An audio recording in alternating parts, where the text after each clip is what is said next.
साहब, शादी कोई बिगड़ैल बेटी को सुधारने का स्कीम नहीं है। जो लड़की 25 सालों तक अपने घर में नहीं सुधरी, वो ससुराल में क्या सुधरेगी। प्लीज अब किसी को राजा रघुवंशी न बनने दे। क्या पता वो किसी घर के इकलौते चिराग ही हो। कम से कम किसी बेटे की जिंदगी तो बर्बाद ना करे। ये घटना प्रयागराज की है, जहां एक लड़का कप्तान की शादी सितारा नाम के लड़की से हुई। लेकिन कप्तान का कहना है सितारा से शादी हुई तो मेरी खुशी का ठिकाना नहीं था। लेकिन रात में दुल्हन के कमरे में जब मैं पहुंचा तो वह घूंघट में हाथ में चाकू लिए बैठी थी। जब मैं नजदीक गया तो बोली कि टच मत करना मुझे, मैं अपने आशिक अमन की अमानत हूँ। मैं चौंक गया, पीछे हट गया।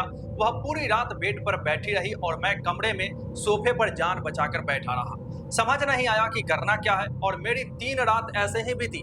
किसी से भी कह नहीं सकता था, ये शर्मिंदगी की बात थी।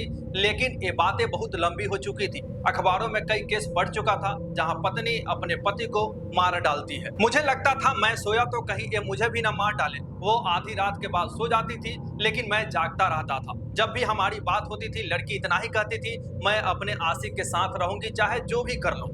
अगले दिन दुल्हन के घर वाले को बुलाया गया और सहमति हुई कि दुल्हा दुल्हन हंसी खुशी से रहेंगे। लेकिन दुल्हन पिछले दीवार फांदकर अपने प्रेमी के साथ फरार हो गई। दोस्तों सोचिए, अगर ये लड़की यही तेवर शादी से पहले अपने घर वाले के सामने दिखाती तो आज ये चाकू दिखाने की नौबत ना आती। ये सिर्फ शादी के नाम पर धोखा नहीं, बल्कि पूरे समाज के लिए चौंकाने वाला मामला है। शादी के फर्स्ट नाइट में ही पति को 35 टुकड़े काटने की धमकी, यह कैसे नारी सशक्तिकरण की मिसाल है जी। दोस्तों, इस संक्रमण अब पूरे भारत को जकड़ रहा है, इसलिए आप भी सतर्क रहें, सुरक्षित रहें।